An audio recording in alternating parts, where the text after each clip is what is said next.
بسم اللہ الرحمن الرحیم۔ السلام علیکم ورحمۃ اللہ وبرکاتہ۔ ان دنوں بڑے بھائی فراز پولیس میں ملازم تھے۔ ان کا تبادلہ ہمارے چک سے کچھ دور واقع گاؤں میں ہو گیا۔ وہاں ان کو کھانے پینے کی پریشانی تھی۔ وہ بازار کا کھانا نہیں کھا سکتے تھے، لہٰذا ہم اپنا چک چھوڑ کر وہاں آئے۔ وہاں ہمیں ہمارے اور بھی رشتہ دار رہتے تھے جن سے میں کبھی نہیں ملی تھی۔ ایک دن ایک نوجوان امی سے ملنے آیا۔ اس کا نام اسد تھا۔ میں نے اسے پہلے کبھی نہیں دیکھا تھا۔ بڑی بہن نے تعارف کروایا، تابندہ اس سے ملو، یہ رشتے میں تمہارا بھانجا ہے۔ بھانجا؟ میں نے حیرت سے پوچھا۔ ان دنوں میں 15-16 برس کی ہوں گی۔ ہاں، ہماری خالہ زاد بہن صوفیہ کا بیٹا۔ میں نے تو اپنی خالہ زاد کو بھی کبھی نہیں دیکھا تھا، کیونکہ وہ پہلے پنڈی میں رہا کرتی تھی۔ بہرحال اس رشتہ کے سبب میں اس کی خالہ ہی بنتی تھی۔ تبھی باجی نے اس سے کہا، اسد تابندہ کو سلام کرو۔ مگر یہ تو مجھ سے چھوٹی ہیں۔ تو کیا ہوا، رشتے میں تو بڑی ہے۔ تب اس نے بڑی تعظیم سے مجھے سلام کیا۔ یہ ہماری پہلی ملاقات تھی۔ شام تک وہ ہمارے گھر پر رہا، رات کا کھانا ہمارے ساتھ کھایا، پھر چلا گیا۔ اس سے میری دوسری ملاقات عجیب حالات میں ہوئی۔ اس کا ایکسیڈنٹ ہو گیا تھا، بہت چوٹیں آئیں جن کے سبب وہ چل پھر نہیں سکتا تھا۔ باجی صوفیہ کا تو رو رو کر برا حال تھا۔ ہم سب گھر والے اس کی عیادت کو گئے۔ 2 ماہ بعد وہ مکمل صحت یاب ہو گیا۔ اس کے بعد ایک بار اور میں ان کے گھر گئی۔ اس وقت ان کے گھر میں کوئی نہ تھا سوائے اسد کے۔ باجی کو یہ بات معلوم نہ تھی۔ انہوں نے مجھ سے کہا کہ میں بازار ہو کر آتی ہوں، تب تک تم صوفیہ کے گھر ان کی بیٹی سے گپ شپ کرو۔ اسد نے مجھے بتایا کہ سب لوگ شادی میں گئے ہوئے ہیں، تم اپنی باجی کا انتظار کر لو۔ اس کے بعد وہ اخبار پڑھنے میں مہو ہو گیا۔ تھوڑی دیر گزری تھی کہ میرے بڑے بھائی فراز بھی وہاں آ گئے۔ چونکہ تھانہ قریب تھا تو جانے کیا سوچ کر وہ ادھر آ گئے۔ یہاں مجھے اور اسد کو دیکھا تو ٹھٹک گئے کہ گھر میں ہم دونوں کے سوا کوئی نہ تھا۔ پوچھا، تم یہاں کیسے؟ میں نے بتایا، باجی چھوڑ کر گئی ہیں، لیکن میری بات کو ان پر یقین نہ آیا۔ تو اسد سے یہی سوال کیا۔ اس نے جواب دیا کہ مجھے خبر نہیں، تابندہ نے یہی بتایا ہے، مگر میں نے آپ کی باجی کو نہیں دیکھا کیونکہ وہ اندر نہیں آئی تھی، باہر سے چھوڑ کر چلی گئی ہوں گی۔ فراز بھائی نے اسے کچھ نہ کہا، مجھ سے بولے کہ چلو تم کو گھر چھوڑ دوں۔ تمام راستے وہ چپ رہے۔ گھر پہنچے تو باجی نہیں آئی تھی، وہ ڈیوٹی پر واپس چلے گئے، لیکن یہ بات ان کے دل میں شعبے کا سبب بن گئی۔ ابھی وہ ڈیوٹی پر ہی تھے کہ باجی کے شوہر انہیں لینے آ گئے اور وہ اپنے گھر چلی گئی۔ فراز بھائی ان سے اپنی بات کی تصدیق نہ کر سکے۔ اصل بات یہ تھی کہ وہ مجھے بازار ساتھ لے جانا چاہتی تھی، لیکن میری ایڑی میں درد ہو رہا تھا۔ میں نے انہیں راستے میں ہی گھر واپس جانے کا کہا تھا۔ سامنے ہی صوفیہ باجی کا گھر تھا، تبھی وہ مجھے ان کے گھر چھوڑ گئی تھی۔ اس واقعہ کو 2 دن گزرے ہوں گے کہ بھائی فراز نے اسد کو سیر پر چلنے کا کہا اور گاؤں سے 2 میل دور ایک قبرستان کے پاس پارک میں جا کر بیٹھ گئے اور اسد کو خوب برا بھلا کہا، یہ بھی جتلایا کہ اگر تم میری بہن پر بری نظر رکھو گے تو میں یہ برداشت نہیں کروں گا۔ تم اس حرکت سے باز رہو، ورنہ مجھ سے برا کوئی نہیں ہوگا۔ اس کے وہم و گمان میں بھی یہ بات نہ تھی کہ وہ خاموش بیٹھا رہا۔ ایسی بے تکی باتوں کا جواب کہاں تھا اس کے پاس۔ اگلے دن وہ ہمارے گھر آیا۔ شاید وہ امی یا باجی سے فراز کے بارے میں بات کرنا چاہتا تھا کہ مجھ بے خبر نے اسے دیکھتے ہی پوچھا، کل تو تم نے بھائی کے ساتھ خوب سیر کی ہوگی۔ اس نے کوئی جواب نہ دیا اور پریشان سا واپس اپنے گھر چلا گیا، لیکن وہ دل میں غم زدہ تھا۔ جیسے اس کے سینے میں آنسوؤں کا طوفان بھرا ہو۔ بہرحال کسی کو کچھ نہ بتا پانے کے سبب وہ اپنے گھر جا کر خوب رویا۔ گھر والوں نے رونے کا سبب پوچھا، تب بھی اس نے کچھ نہ بتایا۔ اسکول سے سرٹیفکیٹ لیا اور ماں سے کہا کہ میں گاؤں سے جانا چاہتا ہوں۔ باجی صوفیہ پوچھتی رہ گئی کہ کیوں اور کہاں جانا چاہتے ہو؟ شہر جانا چاہتا ہوں، یہاں کی پڑھائی معیاری نہیں ہے۔ ماں روکتی رہ گئی مگر وہ کسی قریبی شہر جانے کے بجائے اپنے ایک دوست کے پاس کراچی پہنچ گیا۔ جاتے ہوئے وہ امی کے پاس آیا اور ان کو بتایا کہ میں گاؤں چھوڑ کر جا رہا ہوں۔ میں بھی وہیں بیٹھی تھی، مجھے بھائی کے تیوروں سے شک ہو رہا تھا۔ میں نے پوچھا، اسد سچ بتاؤ، کس وجہ سے پڑھائی اور گھر بار چھوڑ کر جا رہے ہو؟ امی کے کچن میں جاتے ہی اس نے مجھے سچ بتا دیا اور کہا، تابندہ خدا گواہ ہے، خالہ ماں کی جگہ ہوتی ہے اور تم میری خالہ ہوتی ہو، بے شک رشتے کی ہی صحیح، میں تم کو سگی خالہ کی طرح ہی سمجھتا ہوں۔ اگرچہ تم عمر میں مجھ سے کافی چھوٹی ہو، مگر تمہارے بھائی نے مجھے اتنی بڑی بات کہہ دی ہے کہ میرے پیروں تلے سے زمین نکل گئی ہے۔ یہ ایسی بات ہے جس کو ابھی اسی وقت ختم ہو جانا چاہیے۔ اگر میں اس گاؤں میں رہا تو ممکن ہے وہ دوبارہ ایسی بات منہ سے نکال دیں، کیونکہ شک بہت برا ہوتا ہے، انسان کو مٹا دیتا ہے۔ ممکن ہے اس سے تمہاری بدنامی ہو جائے، اس لیے میں جا رہا ہوں۔ میرے دل میں اس کی عزت دگنی ہو گئی، کیونکہ اس نے میری خاطر بڑی قربانی دی گئی تھی۔ ماں باپ، بہن بھائی، گھر بار چھوڑ کر وہ ایسی جگہ چلا گیا جہاں وہ بالکل اجنبی تھا۔ کراچی میں اس کا کوئی سہارا نہ تھا۔ جب انسان اپنے رب پر بھروسہ کرتا ہے تو مالک دو جہان اسے مایوس نہیں کرتا۔ وہاں دوست کے توسط سے اسے ایک مل میں معمولی ملازمت مل گئی تھی۔ اسد کے جانے کے 6 ماہ بعد میرے والد صاحب اللہ کو پیارے ہو گئے۔ امی کو ان کا ایسا غم لگا کہ عدت کے دوران ہی وہ بھی بخار میں مبتلا ہو کر اللہ کو پیاری ہو گئیں۔ میرے امی ابو نے بہت پیار محبت کے ساتھ اس طرح زندگی گزاری تھی کہ لوگ ان کی محبت کی مثال دیتے تھے۔ ان کے چلے جانے سے میں بالکل بے سہارا رہ گئی۔ 2 بھائی شادی شدہ تھے، ان کے لیے میرا وجود اتنا اہم نہ تھا۔ مجھ پر بڑا مشکل وقت آن پڑا۔ فراز بھائی ہی غیر شادی شدہ تھے، انہوں نے ایک عورت اغوا کی اور پنڈی جا کر اس سے بیاہ رچا لیا۔ پہلے سب ساتھ رہتے تھے، والدین کی وفات کے بعد الگ الگ ہو گئے، آپس میں چیزیں تقسیم ہونے لگی۔ میرے حصے کا سامان فراز بھائی کے کمرے میں چلا گیا۔ میرے لیے جو زیور بنا تھا وہ بھی فراز بھائی نے لے لیا اور میں منہ دیکھتی رہ گئی۔ انہی دنوں سنا کہ اسد واپس آ گیا ہے۔ وہ کراچی میں کچھ بیمار رہنے لگا تھا، اس لیے گھر آ گیا۔ میں سوچتی تھی کہ میری وجہ سے اس غریب کو نہ جانے کیا کیا تکلیفیں برداشت کرنا پڑی۔ اس کی بیماری کا سن کے سوچا کہ مجھے اس کی عیادت کے لیے جانا چاہیے۔ اب تو وہ بات پرانی ہو گئی، بھائی بھی بیاہ رچا کر شانت ہو گئے تھے۔ بس یہی میری ملی تھی جس نے میری زندگی تباہ کر دی تھی۔ صوفیہ کے گھر میرا جانا کیا تھا کہ بھائی نے سب سے کہہ دیا کہ میری بہن کے اسد کے ساتھ برے تعلقات ہیں۔ بھابھی نے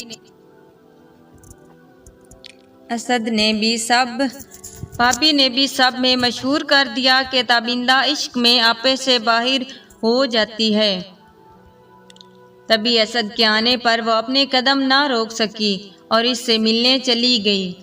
فراز بھائی کی طرف سے اسد کو قتل کرنے کی دھمکیاں دی جانے لگی۔ بات جب بہت بڑی تو اسد نے بیماری کے باوجود دوبارہ گھر سے جانے کی نیت کر لی۔ ادھر فراز بھائی نے بڑے دونوں بھائیوں کے ایسے کان بھرے کہ انہوں نے بغیر سوچے سمجھے اور مجھ سے پوچھے بغیر آنا فانا میری شادی چچا زاد سے کر دی۔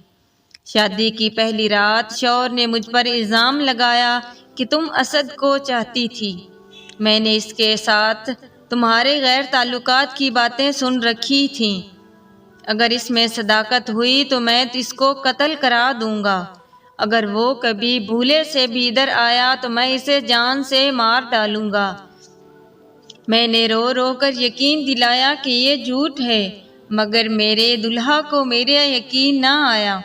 7ویں روز جب میں میکے آئی تو 400 یہ داستان گرم تھی۔ دلہا میاں نے نہ جانے کس کس سے فریاد کی تھی کہ اس کی دلہن کی شادی ان سے نہیں اسد سے ہونا چاہیے تھی۔ میں نے اس پر احتجاج کیا تو 7 روز کی دلہن کو میاں نے اتنا مارا کہ بدن پر نیل پڑ گئے اور میں بے ہوش ہو گئی۔ یہ خبر جب اسد کی امی کو ہوئی تو انہوں نے اسد سے کہا کہ تم کچھ دنوں کے لیے یہاں سے چلے جاؤ، کیونکہ کوئی ہے جو آگ کو اور بھڑکا رہا ہے۔ ناحق بیچاری تابندہ پیٹ رہی ہے، اس کی زندگی برباد کر کے رکھ دی ہے بدخواہوں نے۔ اس کا بھائی شکی مزاج اور اس سے بڑھ کر اس کی بیوی ہے جو خود اپنے ماں باپ کے گھر سے بھاگ کر آئی ہے۔ یہ لوگ اس کے حصے کی ہر شے پر قابض ہونا چاہتے ہیں تاکہ تابندہ کبھی بھی اپنے حق کے لیے آواز نہ اٹھا سکے۔ اسد اپنے ماموں کے گھر چلا گیا جہاں یہ باتیں پہلے ہی پہنچ چکی تھی۔ اس کے ماموں نے اسے رکھنے سے انکار کر دیا۔ وہ بیچارہ گھر کا نہ رہا نہ گھاٹ کا۔ ایک روز بس اڈے پر اپنی بہن کے گھر جانے کے لیے سواری تلاش کر رہی تھی کہ اسد نے مجھے دیکھ لیا۔ وہ سامنے ہوٹل میں بیٹھا کھانا کھا رہا تھا۔ مجھے دیکھ کر باہر آیا اور پوچھنے لگا کہ آپ کو سواری چاہیے؟ یہیں رکیے، میں کوئی تانگا لاتا ہوں۔ اس پر میری آنکھوں سے آنسو نکل پڑے۔ وہ کہنے لگا خالہ کوئی بات نہیں، آپ کبھی میرے گھر نہ جانا، اس طرح آپ کی خوشیاں بچ سکتی ہیں، اور میں ملک سے ہی باہر چلا جاؤں تو میں ہمیشہ کے لیے چلا جاؤں گا اور پھر کسی کو نظر نہ آؤں گا۔ لیکن بد نصیبی پیچھے پڑ جائے تو کوئی کسی کو نہیں بچا سکتا۔ جس لاری سے میں اسٹاپ پر اتری، اس کا ڈرائیور اور کنڈکٹر دونوں ہی میرے میاں کے واقف اور ایک گاؤں کے رہنے والے تھے۔ انہوں نے گاؤں میں جا کر کہہ دیا کہ شجیع کی بیوی اسد سے ملنے بس اڈے گئی تھی، حالانکہ اسد تو اتفاقاً مل گیا تھا۔ اس بات پر جہاں میرے شوہر نے مجھے زد و کوب کیا، وہاں فراز بھائی نے بھی جینا حرام کر ڈالا اور چند دوستوں کے ساتھ جا کر اسد سے ہاتھا پائی کی کہ وہ غریب مرتے مرتے بچا۔ ان حالات نے میرے دل میں اس قدر بغاوت کو جنم دیا کہ جی چاہتا تھا کہ میں اب کھلم کھلا اس سے ملوں اور وہ سب کر دکھاؤں جس کے بارے میں سوچنا بھی گناہ سمجھتی تھی۔ حالانکہ میرے دل میں کبھی اس کے لیے برا خیال نہ آیا تھا اور اس نے مجھے بری نظر سے دیکھا تھا۔ صوفیہ باجی ان حالات سے پریشان ہوئی جاتی تھی، مجھ سے ان کی حالت دیکھی نہ جاتی۔ آخر میں نے یہ فیصلہ کیا کہ اب بزدلی کا طوق گلے سے اتار دوں گی اور نڈر بن کر حالات کا مقابلہ کروں گی۔ خود جا کر اسد کو گھر لاؤں گی اور ماں بیٹے کو ملا دوں گی۔ جو شرافت میں در بدر ہو رہا تھا کہ فراز بھائی پولیس والے تھے اور وہ سب کی ایسی کی تیسی کر سکتے تھے۔ اب دیکھوں گی کہ کون میرا کیا بگاڑ سکتا ہے۔ جو بگاڑنا تھا یہ لوگ بگاڑ چکے، میرے پاس بچا ہی کیا تھا کہ میں ہر لمحہ ان کے خوف سے مرتی رہتی۔ میں نے صوفیہ باجی سے بات کی، انہوں نے مجھے سمجھا بجھا کر روک دیا اور کہا کہ میں خود اس کو لے آؤں گی، تم اپنے لیے دوزخ کو مزید نہ بھڑکاؤ۔ انہوں نے اپنے بھائی کو تمام احوال کہا اور بیٹے کی بے گناہی کا یقین دلایا۔ تب ان کا دل موم ہو گیا اور وہ اسد کو منا کر گھر لے آئے۔ اسد کا گاؤں لوٹنا تھا کہ کہرام برپا ہو گیا۔ میرے لیے زندگی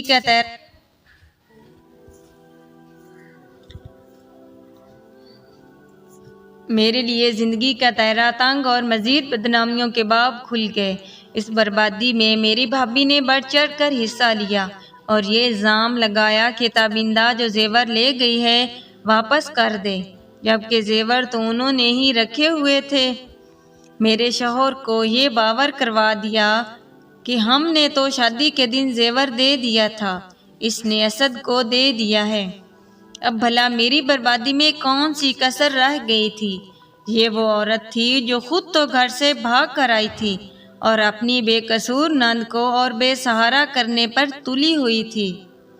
زیادہ دکھ کی بات تو یہ تھی کہ فراز بھائی پہلے دن سے اس خاردار درخت کو بونے میں ہر اول بنے تھے۔ میری اتنی بربادی کے باوجود شک کا کانٹا ان کے دل سے نہیں نکلا تھا۔ ظلم کی شاید کوئی حد نہیں ہوتی کہ مجھے پوری طرح برباد کرنے کے بعد بھی ان لوگوں کو چین نہ تھا۔ طرح طرح سے مجھے بھابھی نے تنگ کیا اور میرا سگا بھائی اس کا بازو بنا رہا۔ ہر وقت رو رو کر اپنے خدا سے یہی دعا کرتی کہ خدا را فراز سا لالچی بھائی اور حوریہ جیسی بھابھی کسی کی نہ ہو، جنہوں نے ناحق مجھ پر ایسی بے ضرر کو گھر سے بے گھر کر دیا اور بیچارے اسد کو شہر بدر کر کے چھوڑا۔ اس پر بھی ان کو چین نہیں ملا۔ ایک دن کراچی سے اطلاع آئی کہ اسد ہسپتال میں ہے اور شدید بیمار ہے۔ باجی صوفیہ تڑپ کر رہ گئی۔ خط پر اسپتال کا پتہ درج تھا۔ مجھے میری بڑی بہن نے بتایا تو میں فوراً باجی صوفیہ کے پاس گئی اور کہا کہ میں بھی آپ کے ساتھ چلوں گی۔ وہ بولی، میاں نے الزام لگا کر نکالا ہے، بھابھی بھائی کے در پر پڑی ہو، اگر میرے ساتھ گئی تو پکی طلاق مل جائے گی۔ میں نے کہہ دیا ملتی ہے تو مل جائے، ویسے بھی کون سی آباد ہوں، ایسی زندگی سے تو موت بہتر ہے۔ اب مجھے پرواہ نہیں، جو کرنا ہے کر لیں۔ میں نے بھائی سے بھی نہ پوچھا اور باجی صوفیہ کے ساتھ کراچی چلی گئی۔ اسد کی حالت بہت خراب تھی، اس کے ساتھ کوئی اپنا نہ تھا۔ ایک دوست تھا، وہ ڈیوٹی پر جاتا اور جب چھٹی ملتی آ کر دیکھ جاتا۔ ہمیں 2 ماہ کراچی رہنا پڑا۔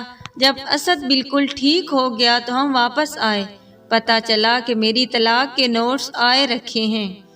مجھے کوئی کلک نہ ہوا، بہت رو دھو لی، ہاتھ پاؤں جوڑے، منتیں سب کر لیا، مگر شوہر کے دل میں شک نے ایسا ڈیرا ڈالا کہ پھر نہ اٹھایا۔ بھائی نے گھر میں رکھنے سے انکار کر دیا، دوسرے بھائی نے بھی ان کے ہم نوا ہو گئے۔ بہنیں اپنے گھروں کی تھی، اب کہاں جاتی؟ دل نے کہا اور کر بغاوت۔ اس معاشرے میں عورت کا یہی مقدر ہے، سیسک کر جیے یا پھر بغاوت کرے، جو اپنے ہی سڑک پر بٹھا دیتے ہیں۔ باجی صوفیہ واحد ہستی تھی جس نے اس وقت میرا ساتھ دیا اور مجھے اپنے گھر میں رکھا۔ ناحق داغ تو انہوں نے لگا ہی دیا تھا۔ میری مانو تو جس کے ساتھ بدنامی ہوئی ہے اس کے ساتھ نکاح کر لو، میں تمہارے ساتھ ہوں۔ میں نے منع کر دیا کہ جب اسد نے مجھے سگی خالہ کہا ہے اور میں نے دل سے اسے بھانجا مانا ہے تو ہرگز اس مقدس رشتے کو ختم نہیں کر سکتی۔ اسد نے بھی انکار کر دیا۔ سوال یہ تھا کہ طلاق تو مجھے اس کی وجہ سے ہوئی تھی، اب کہاں جاتی؟ یہ گھرانہ مجھے سہارا دینا چاہتا تھا۔ صوفیہ باجی نے اور راہ نکالی اور کہا کہ میرا چھوٹا لڑکا تمہارا ہم عمر ہے، بہتر ہے کہ میں فہد سے تمہارا نکاح کر دیتی ہوں، اس بات پر تم راضی ہو جاؤ، ورنہ تمہاری بے سہارا زندگی برباد ہو جائے گی۔ کیسے گزر بسر کرو گی؟ انہوں نے فہد سے بات کی، وہ مجھے اپنانے پر رضامند ہو گیا۔ میں نے بھی بہت سوچنے کے بعد سپر ڈال دی۔ قسمت میں باجی صوفیہ کی بہو بننا اور فہد سے نکاح ہونا لکھا تھا، سو پورا ہو گیا۔ آج میں خوشحال جیون جی رہی ہوں۔ اسد اب بھی مجھے بھابھی کے بجائے خالہ ہی کہہ کر بلاتے ہیں اور میری عزت کرتے ہیں، میں بھی ان کی عزت کرتی ہوں۔ ہمارے درمیان احترام کا جو رشتہ پہلے دن سے تھا وہ آج بھی ہے اور یہ رشتہ ہم کو بہت مقدم ہے۔ اگر کہانی پسند آئے تو